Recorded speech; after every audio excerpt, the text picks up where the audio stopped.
Alright, in this video we are going to talk about how to traverse a given circle single linked list. So it's basically the same as the single linked list, there is no difference at all. So here we are given a circle single linked list like this. So we have to traverse through this circle single linked list. Now the first thing that we are going to do, we are going to visit node 1 and print its value to the console.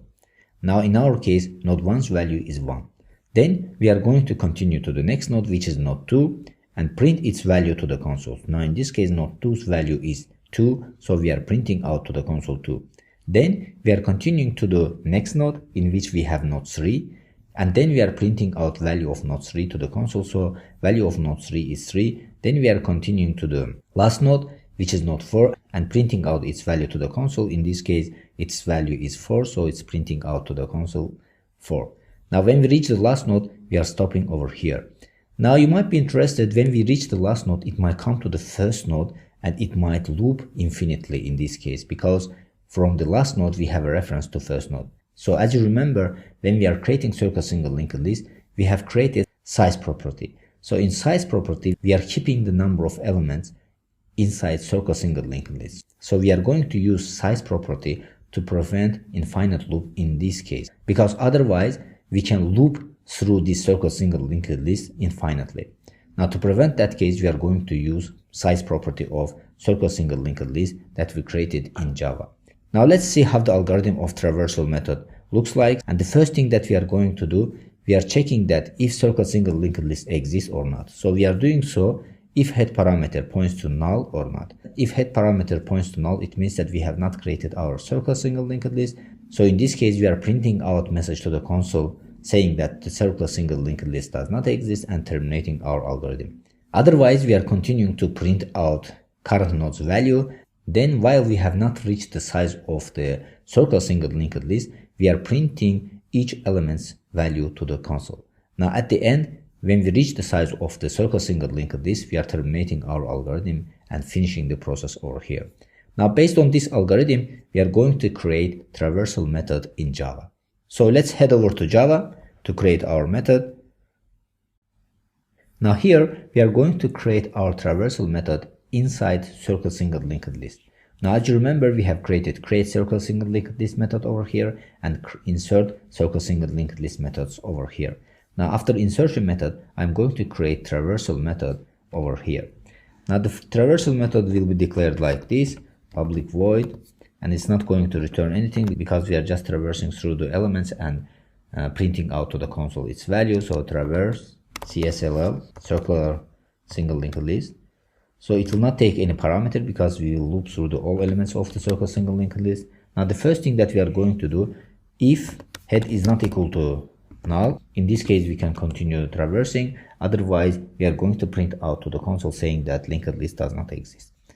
Now in this case, the first thing that I'm going to do, I will create a new node and set the head value to it. So node temp node will be set to head value because we are starting from the first node. Now then I will create our loop like this. So our loop will start from 0, int I equals 0, and it will continue until we reach the size of the circle single linked list. Now this size property comes from the circle single linked list properties. So we are continuing until we reach this size property, and in each iteration we are going to increase I by 1. Now inside this loop we are going to print out to the console temp node's value. So I'm not just going to print out it one by one, so I'm going to create if condition over here to print out it as it is in the linked list. So it should print out proper way, which makes it easier to visualize it. So in this case I'm going to put like this. So that's why in this case instead of print I'm going to use print. So print temp node.value. Then I'm going to put if condition like this.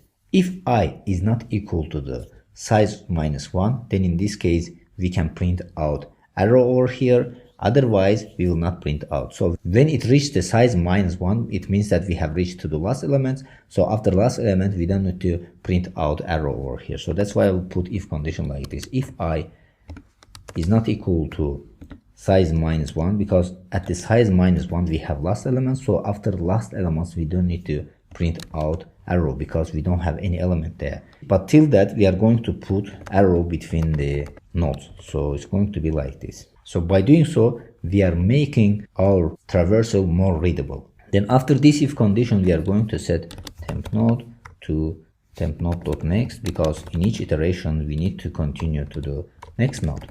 Then I'm going to print out to the console if the head value equals to null, this linked list does not exist, because in this case we have to say to the user that the linked list does not exist. So I saw this if condition over here. I'm going to put else condition and printing out to the console saying that the circle single linked list does not exist. Now with this we have finished our method. Now let's see how this is working in practice. So as you remember, in our main class we have created circle single linked list like this, and we have inserted 3 elements to this circle single linked list.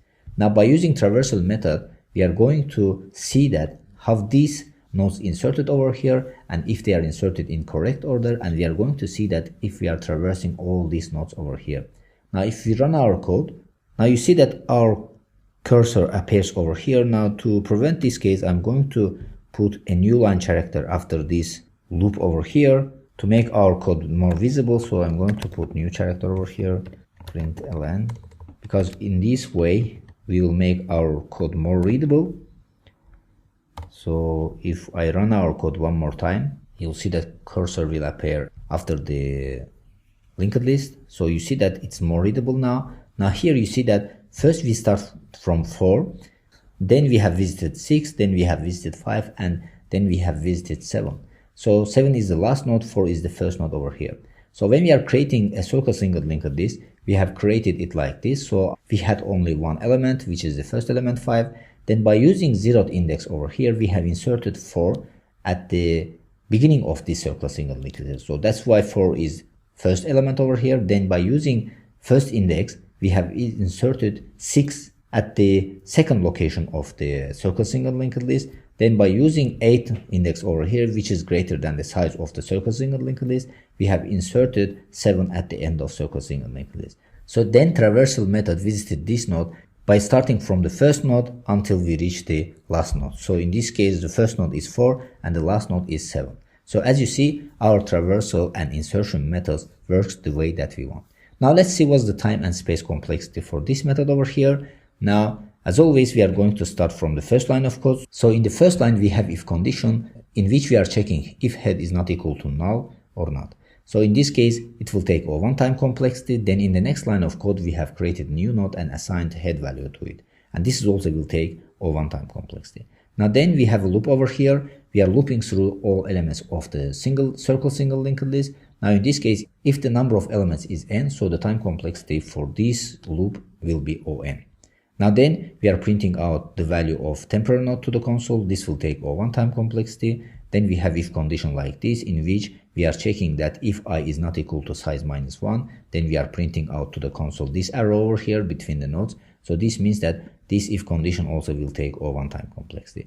Then we are setting temp node's next reference to temp node, and this is just simple assignment, and this will take O1 time complexity. Then here also we are printing out to the console new line, and then we are printing out to the console this message in the else condition, which says that CSLL does not exist. So this means that these two print statements also will take O1 time complexity.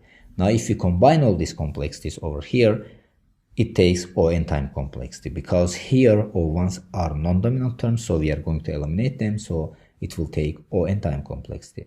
Now the space complexity is O1 because here an additional memory is not required to perform this traversal. We are just visiting all elements and printing out their values to the console. So an extra space is not required over here. That's why space complexity is O1. Now with this we have come to the end of this lecture. So in this lecture we have discussed how can we traverse through circle single linked list. So here an important moment is we have used size property to prevent infinite loop. If we have not used this size property and loop through the nodes in other ways, for example using while loop, in this case it's going to loop through the nodes infinitely if we have not provided any condition which stops our loop. So take into account that by using size property, it makes our life easier to prevent infinite loop in case of traversal of circle single linked list. So hopefully everything is clear about this method. So let's continue to the next lecture. So see you in the next lecture.